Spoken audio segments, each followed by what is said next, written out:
Okay.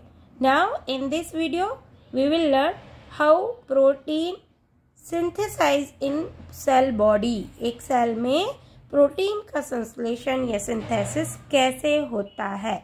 ये बहुत एक जटिल प्रक्रिया है। इसमें बहुत सारे घटक काम आते हैं। सबसे पहला घटक है डीएनए, क्योंकि आनुवंशिक पदार्थ किससे मिल रहा है? डीएनए से, इसलिए सबसे पहला और प्रमुख घटक होगा डीएनए। इसी से आनुवंशिक सूचनाएं या आनुवंशिक पदार्थ जो है वो प्रोटीन संश्लेषण में हेल्प करता है। दूसरा है एमआरएनए, या आनुवंशिक सूचनाओं को केंद्रक के डीएनए से कोशिका द्रव्य तक पहुंचाने का काम करता है। तीसरा है टीआरएनए, या अमीनो अम्ल को कोशिका द्रव्य से राइबोसोम तक पहुंचाने का काम करता है। यानी एमआरएनए ने क्या किया? डीएनए से सूचनाएं ली, एमआरएनए ने गया। एमआरएनए ने अपनी सूचनाओं को किसको दिया? टीआरएनए को। टीआरएनए फिर इन सूचनाओं को कहाँ पहुंचाता है? आरआरएनए यानी राइबोसोम में।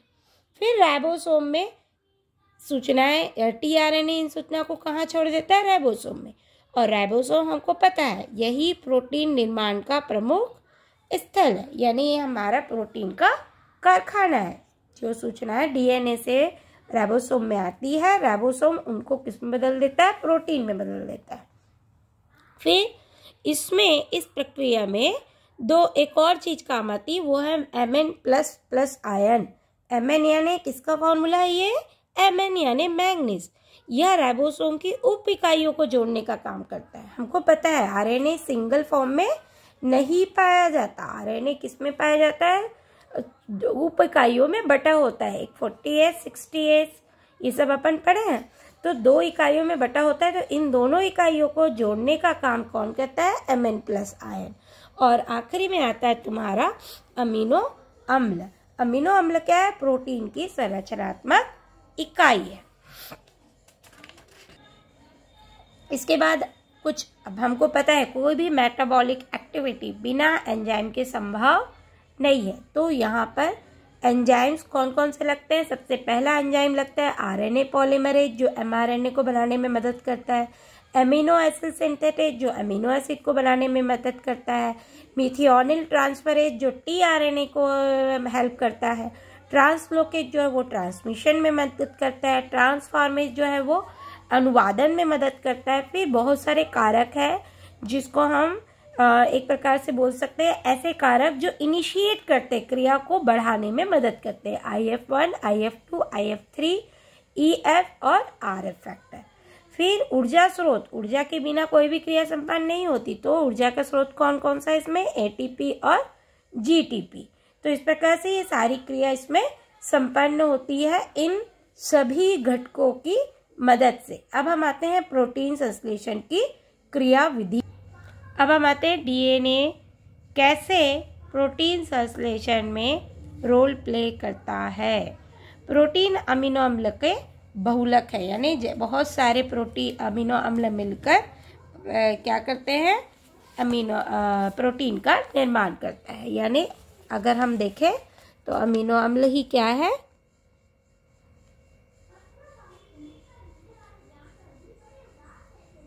प्रोटीन की इकाई है, और ये सभी इकाइयां मिलकर बनाती है प्रोटीन। तो सबसे पहले क्या बनेगा? अमीनो अम्ल बनेगा। फिर अमीनो अम्ल से प्रोटीन बनेगा। तो अभी अमीनो अम्ल किससे बनते हैं? अमीनो अम्ल बनते हैं पॉलीपेप्टाइड श्रृंखला से। पॉलीपेप्टाइड किससे बनता है? न्यूक्लियोटाइड से।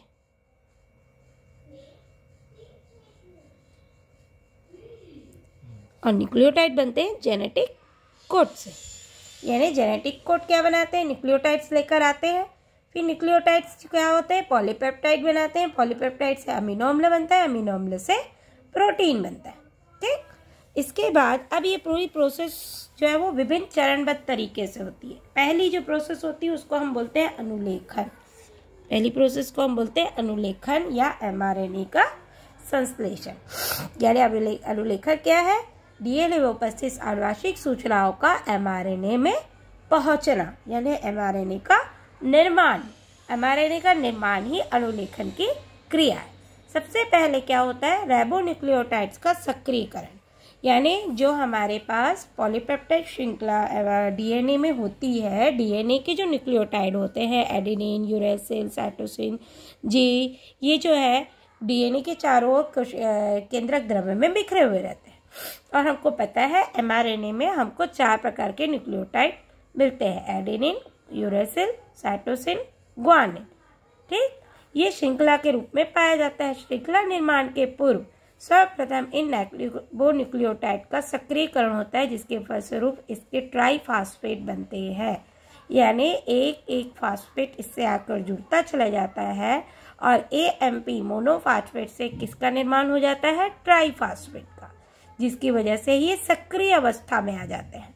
इसके बाद बनता है डीएनए टेम्पलेट का निर्माण, कि डीएनए के द्वारा ही एमआरएनए का निर्माण होता है। अतः विशिष्ट साइट पर डीएनए अथवा जीन के दोनों सूत्र एक दूसरे से पृथक होने लगते हैं। यह क्रिया टोपोआइसोमरेज अथवा हेलिकेज नामक एंजाइम की सहायता से होता है। अलग हुए डीएनए के एकल सूत्र को टेम्पलेट डीएनए कहते हैं और इसी का अनुलेखन होता है। प्रत्येक टेम्पलेट पर एक प्रमोटर यानी शुरू करने वाला, एक ऑपरेटर जो उस पूरी क्रिया को आगे बढ़ाता है, एक कोडिंग रीजन जो कोडिंग करता है, और एक होता है टर्मिनेटर जो वांछित पॉलीपेप्टाइड श्रृंखला निर्माण होने के बाद उसको रोक देता है आगे बढ़ने से। तो ये सारी चीज़ें एक डीएनए टेम्पलेट में हमको मिलती है। जैसे यहाँ पर देखो, यहाँ क्या हुआ, पॉलीमरेज एंजाइम की सहायता से टोपोआइसोमरेज और हेलिकेज एंजाइम की सहायता से बीच में डीएनए का क्या हो गया, विकुंडलन हो गया। ये भाग दिख रहा है यहाँ पे खुल गया और ये भाग यहाँ पर खुल गया, दोनों खुल गए। ठीक, तो यहाँ जो भाग खुल गया है ये ओपन हो गया, ये भी ओपन हो गया। ठीक, तो यहाँ पर जो भाग ओपन हो जाता है, अब ये इसको हम जो खुल गया है डीएनए के एकल सूत्र को, अब हम इसको डीएनए ना कहकर डीएनए का टेम्पलेट बोलेंगे, साचा। और इसी साचे से एमआरएनए का निर्माण होता है। ठीक, फिर अब क्या होता है, आरएनए पॉलीमरेज की सहायता से एमआरएनए श्रृंखला का निर्माण। अनुलेखन क्रिया के लिए आरएनए पॉलीमरेज बहुत महत्वपूर्ण एंजाइम है। इसके बिना अनुलेखन की क्रिया संभव नहीं होती। कैसे? क्योंकि पॉलीमरेज एंजाइम ही यूरेसिल को अट्रैक्ट करता है न्यूक्लियोसोम से और एमआरएनए को बनने में मदद करता है। अब ये क्या करता है, देखो, आरएनए पॉलीमर डीएनए टेम्पलेट पर राइबोन्यूक्लियोटाइड का बहुलीकरण करने वाले एंजाइम को आरएनए पॉलीमरेज कहते हैं। प्रोकैरियोटिक कोशिका जैसे ई कोलाई में केवल एक प्रकार का आरएनए पाया जाता है, पॉलीमरेज पाया जाता है, परंतु जो उच्च श्रेणी के जीव होते हैं उसमें हमको 3 प्रकार के आरएनए पॉलीमरेज मिलते हैं। पॉलीमरेज 1 जो आरआरएनए बनाता है, पॉलीमरेज 2 जो एचएनआरएनए का निर्माण करता है, और पॉलीमरेज 3 जो टीआरएनए का निर्माण करता है। यानी सभी प्रकार के जो आरएनए है वो बिना पॉलीमरेज एंजाइम के बन ही नहीं सकते। इसलिए आरएनए का पॉलीमरेज का बहुत इम्पोर्टेंट रोल होता है। फिर एमआरएनए श्रृंखला निर्माण के क्रम में सबसे पहले डीएनए टेम्पलेट के प्रमोटर साइट या समारंभन साइट पर आरएनए पॉलीमरेज का कोर एंजाइम आकर जुड़ता है। सबसे पहले जो डीएनए की श्रृंखला खुल गई है, ये जो हमारा डीएनए का साचा है मान लो, ठीक है, इस डीएनए के साचे में हमको क्या मिल रहे हैं, अलग अलग nucleotide, adenine, guanine, cytosine, uracil नहीं है,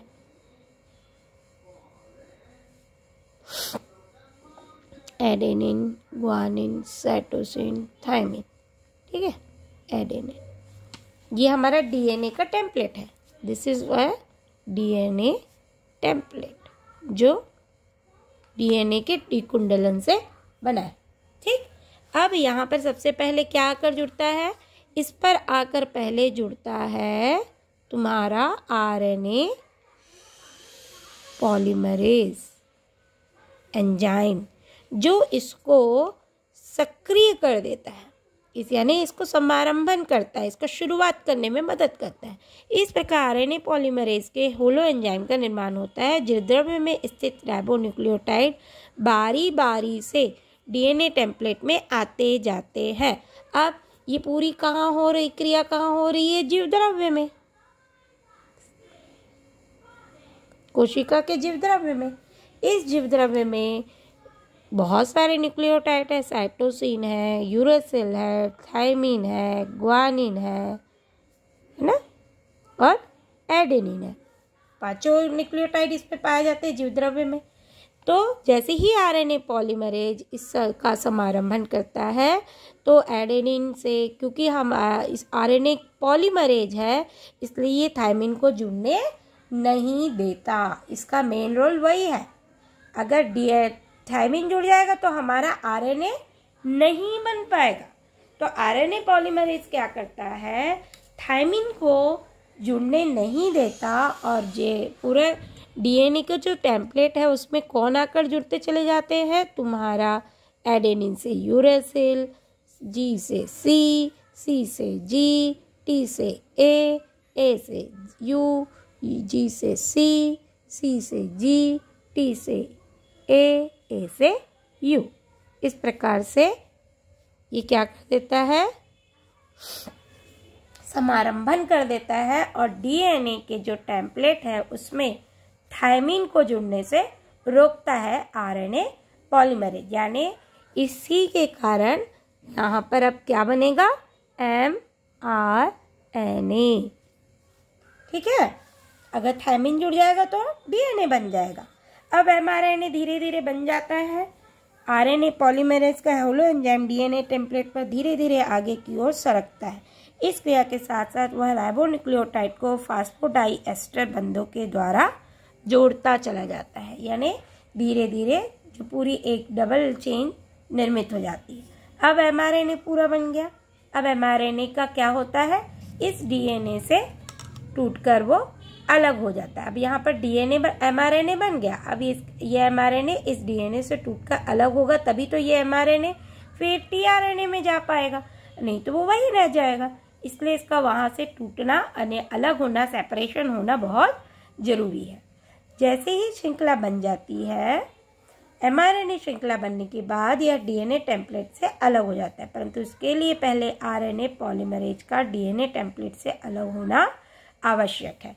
यानी आरएनए पॉलीमरेज तब तक ही जुड़ा रहता है जब तक वांछित डीएनए का निर्माण नहीं हो जाता, एमआरएनए का निर्माण नहीं हो जाता। जैसे ही वांछित लंबाई का एमआरएनए बन जाता है, आरएनए पॉलीमरेज डीएनए से अलग हो जाता है। और जैसे ही आरएनए पॉलीमरेज डीएनए के टेम्पलेट से अलग होता है तो यह क्रिया होती है एक आरएचओ फैक्टर के द्वारा।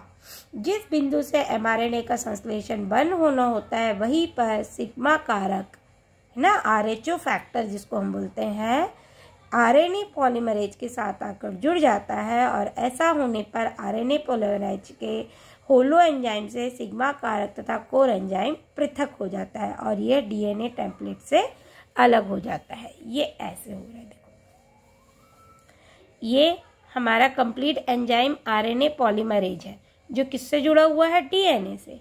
ठीक है, तो जैसे ही इसे सिग्मा फैक्टर आकर जुड़ता है ये आरएनए पॉलीमरेज को आगे एमआरएनए बनाने से रोक देता है, वहीं पर स्टॉप कर देता है। जैसे ही ये इसको स्टॉप करता है तो आरएनए पॉलीमरेज डीएनए से टूटकर अलग हो जाता है और डीएनए से टूटकर अलग होकर डीएनए टेम्पलेट अलग हो जाता है और हमारा जो वांछित लंबाई का एमआरएनए है वो भी अणु स्वतंत्र रूप से कोशिका द्रव्य में बन जाता है।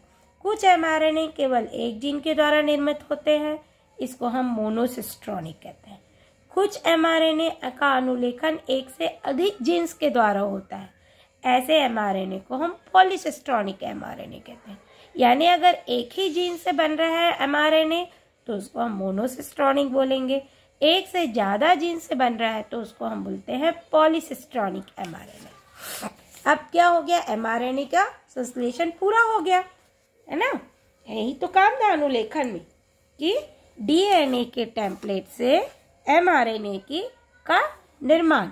अब ये पूरी क्रिया हो गई तो डीएनए से एमआरएनए का बनना ही कहलाता है अनुलेखन, और अनुलेखन की क्रिया यहाँ पर खत्म हो गई। अब जो अगली क्रिया होती है उसको हम बोलते हैं अनुवादन। अब आगे की क्रिया कहाँ होती है, राइबोसोम के यानी कोशिका द्रव्य में। एमआरएनए से प्रोटीन का निर्माण अथवा डीएनए से प्राप्त आनुवांशिक सूचनाओं का एमआरएनए के द्वारा प्रोटीन की भाषा में अनुवादन होने की क्रिया को ही अनुवादन कहते हैं। राइबोसोम में एमआरएनए पर स्थित आनुवांशिक संकेतों के अनुसार अमीनो अम्ल से जुड़कर पॉलीपेप्टाइड के निर्माण की क्रिया अनुवादन कहलाती है। यानी आनुवांशिक संकेतों को लेकर एमआरएनए कहाँ पहुँचता है? राइबोसोम पहुँचता है और वहाँ पर उसकी डिकोडिंग होती है और डिकोडिंग होकर वो किस में बदल जाते हैं? जेनेटिक कोड पॉलीपेप्टाइड में, है ना। और पॉलीपेप्टाइड फिर अमीनो अम्ल का निर्माण करती है। इस क्रिया को ही हम बोलते हैं अनुवादन। अब ये भी क्रिया कैसी होती है? स्टेप बाय स्टेप होती है। सबसे पहले जो क्रिया होती है उसको बोलते हैं अमीनो अम्ल का सक्रियकरण। अमीनो अम्ल कोशिका द्रव्य में निष्क्रिय अवस्था में पाए जाते हैं, है ना। और प्रोटीन के रूप में बहुलीकरण होने के पहले इन अमीनो अम्ल अणुओं का सक्रियकरण होना आवश्यक होता है। इसमें एक अमीनो अम्ल एक एटीपी के साथ सहयोग कर अमीनो अम्ल एएमपी यानी AAAMP कॉम्प्लेक्स का निर्माण करता है। इस क्रिया के लिए अमीनो एसिड tRNA सिंथेटेज नामक एंजाइम की आवश्यकता होती है। अब क्या हुआ? सबसे पहले तो जो कोशिका द्रव्य में अमीनो एसिड पाए जा रहे हैं, पहले से मौजूद होते हैं, उसका सक्रियकरण होता है। फिर जब ये सक्रिय हो जाते हैं तब tRNA क्या करता है? पॉलीपेप्टाइड श्रृंखला के लिए इन अमीनो अम्ल का यूज़ करता है। नहीं तो ये बाकी टाइम कैसे पड़े रहते हैं? असक्रिय रूप से पड़े रहते हैं। इसको सक्रिय करने का काम करता है सिंथेटेज tRNA सिंथेटेज एंजाइम।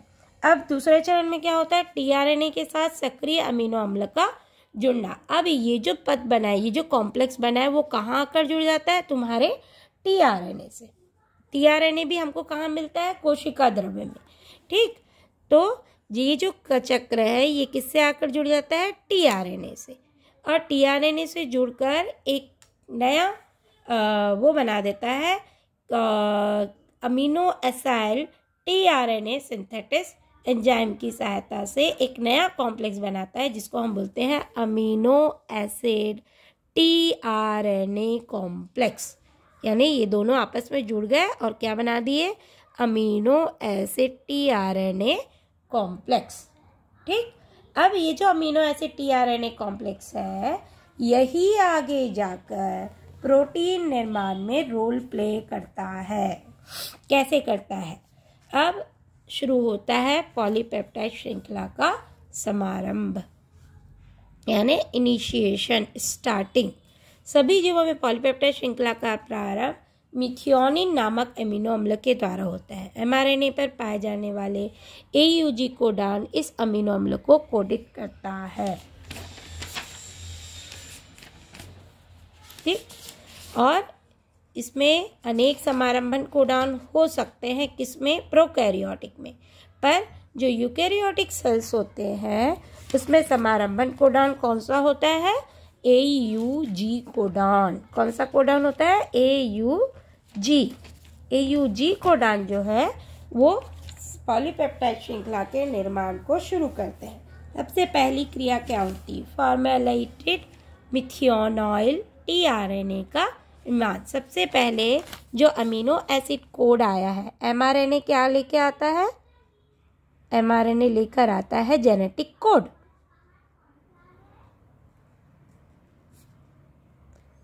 ठीक है। अब ये जेनेटिक कोड, सबसे पहला जेनेटिक कोड किसके रूप में आ रहा है? मिथियोनिल, ठीक। सबसे पहला जो आ रहा है वो है मिथियोनिन। तो ये एमआरएनए मिथियोनिन को लेकर आता है और मिथियोनिन को लेकर आकर कहाँ चढ़ जाता है?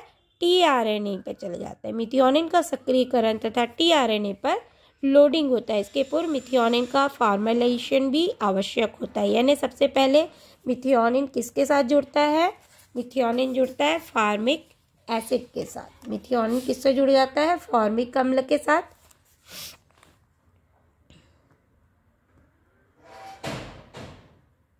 और फॉर्मिक एसिड के साथ जुड़कर इसका फॉर्मुलाइजेशन हो जाता है, जिसकी वजह से ये फॉर्मुलेटेड एंजाइम का निर्माण करता है। क्या बना देता है? ये फॉर्मुलेटेड एंजाइम, यानी mRNA ने मिथियोनिन लेकर आया, उसका फॉर्मिक एसिड से फॉर्मिलीकरण होता है और उसके बाद फॉर्मुलेटेड एंजाइम बन जाता है, मिथियोनिक अम्ल का निर्माण होता है। ठीक, और फिर ये जो फॉर्मुलेटेड मिथियोनिन है, ठीक, ये फॉर्मुलेटेड मिथियोनिन एटीपी के साथ जुड़कर क्या बना देता है, फॉर्मुलेटेड मिथियोनिन AMP पथ, यानी ये एक प्रकार का कॉम्प्लेक्स निर्माण कर लेता है। और फिर ये किससे जाकर जुड़ जाता है, जो हमारा ट्रांसफ़र आरएनए का अमीनो एसिड के साथ जो ट्रांसफ़र आरएनए का कॉम्प्लेक्स बना है वहाँ कर ये जुड़ जाता है। अब इसमें कौन सा अमीनो एसिड आकर जुड़ा, मिथियोनिक। तो अब कौन सा transfer RNA, FMETE plus tRNA MET, यानी फॉर्मुलेटेड मिथियोनिन ट्रांसफ़र आरएनए।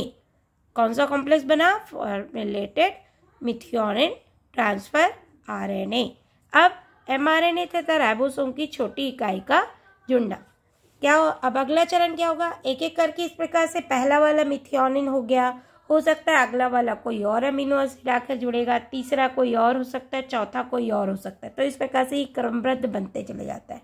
इसके बाद क्या होता है, जब ये क्रम बनता है, ये जब पहले बन जाता है कॉम्प्लेक्स, तो राइबोसोम में 70S प्रकार का होता है। इसमें एक बड़ी इकाई होती है और एक छोटी इकाई होती है, एक 30S की और एक 50S की। प्रोटीन निर्माण के पूर्ण दोनों इकाइयाँ अलग अलग होती है, परंतु प्रोटीन निर्माण के समय सबसे पहले mRNA श्रृंखला छोटी इकाई में जाती है, यानी 30S में जाती है, और फिर वहाँ से संयुक्त होकर 30S mRNA कॉम्प्लेक्स का निर्माण करती है। और इस अभिक्रिया में IF1 और IF2 कारक जरूरी होते हैं। और यह वहाँ पर ऊर्जा जो दी जाती है वो किसके द्वारा दी जाती है, GTP के द्वारा। अब 30S में गया है mRNA, उसको कहाँ पहुँचाना रहता है, 50S पे। तो 50S पे पहुँचने के लिए जो mRNA का जो 30S mRNA का कॉम्प्लेक्स है वो 50S तक पहुँचाना जरूरी है। इसीलिए दोनों कॉम्प्लेक्स को पहले क्या किया जाता है, जोड़ा जाता है। अब यहाँ पर क्या हो गया, जो तुम्हारा mRNA, मान लो ये हमारा mRNA है, ये उसका छोटा खंड है और ये उसका बड़ा खंड है, ये 30S है, ये 50S है। तो 30S पे क्या आकर जुड़ गया, mRNA, तो यहाँ पर एक कॉम्प्लेक्स बन गया 30S mRNA। इससे आकर कौन जुड़ता है, जो tRNA है, ठीक है, जो हमने मिथियोनिन से बनाया tRNA, वो आकर इससे जुड़ जाता है। कौन, फॉर्मुलेटेड मिथियोनिन tRNA। ये तो अब इन दोनों जुड़ गए वापस, क्योंकि mRNA किसको देगा, सूचनाओं को tRNA को देगा, तो इन दोनों का आपस पे पास पास आना जरूरी है। ये क्रिया कहाँ होती है, 30S mRNA के साथ होती है। ठीक, निर्माण होता है। इस क्रिया के लिए भी IF1 और IF2 फैक्टर आवश्यक होते हैं और आवश्यक ऊर्जा GTP के द्वारा। ये पूरी क्रिया कहाँ हो रही है, तुम्हारे 30S में। अब जो 30S का कॉम्प्लेक्स बना है वो राइबोसोम की बड़ी इकाई से जाकर जुड़ता है।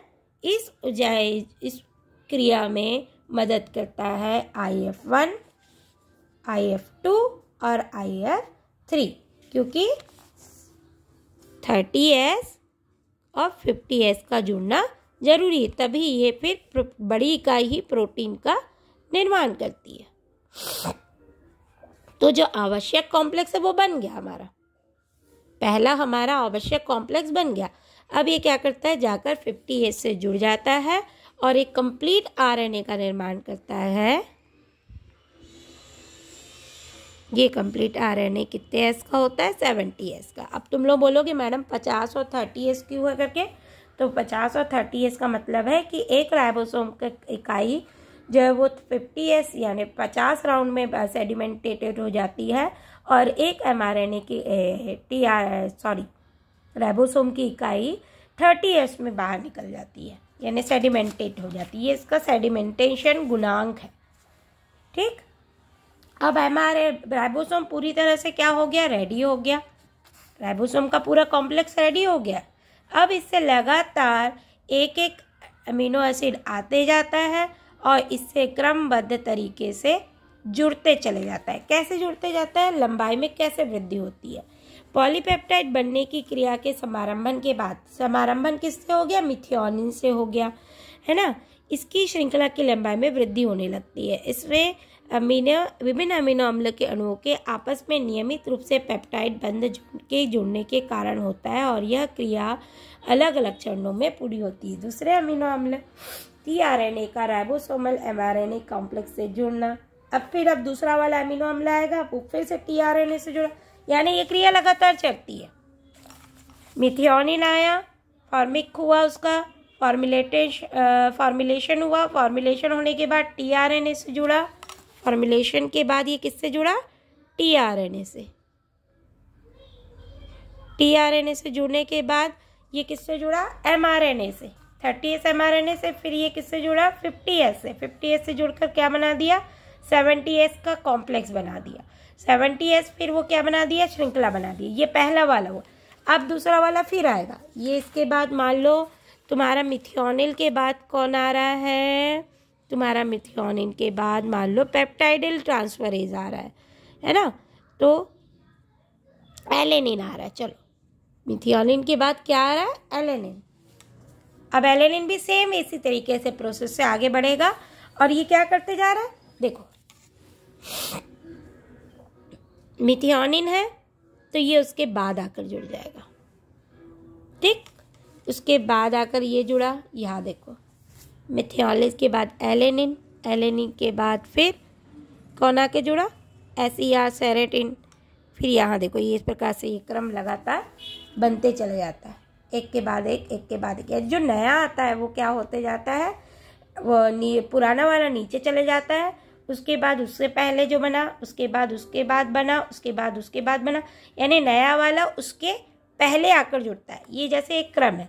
तो ये मिथियोनिन है जो सबसे पहले बना, इसके बाद एलेनिन। तो ये इस प्रकार से जुड़ते चले जाते हैं। तो जो क्रम बनता है वो ऐसे बनता है, नीचे सबसे पुराना यानी पहला वाला और उसके बाद जो बाद में आकर जुड़ते चले जाते हैं वो उसके ऊपर क्रमबद्ध तरीके से जुड़ते चले जाते हैं। तो इसी को हम बोलते हैं इलॉन्गेशन। और ये कैसे होता है, एमआरएनए कॉम्प्लेक्स के जुड़ने से और दूसरा पेप्टाइड बंध के निर्माण से। इतना पूरा आपको याद करने की जरूरत नहीं है, घबराना मत, सिर्फ आपको चरण याद करने हैं, ठीक है, कि कैसे चरणबद्ध तरीके से होता है और कुछ नहीं याद करना है, सिर्फ ये चरण याद करना है। और समापन किससे होता है, यूएए, यूएजी या यूजीए में से कोई भी एक कोडान जब यहाँ आकर जुड़ जाता है तो यहाँ पर आगे श्रृंखला का बनना बंद हो जाता है। इसीलिए इसको हम बोलते हैं पॉलीपेप्टाइड श्रृंखला का समापन। और इसीलिए इन तीनों एमिनो एसिड के जेनेटिक कोड को हम टर्मिनेटिंग कोडान कहते हैं, जो श्रृंखला को आगे बढ़ने से रोक देती है। इस प्रकार से प्रोटीन का संश्लेषण होता है और एक स्वतंत्र पॉलीपेप्टाइड श्रृंखला का निर्माण होता है, जिसमें कुछ महत्वपूर्ण परिवर्तन होते हैं और इस महत्वपूर्ण परिवर्तन के बाद वो एक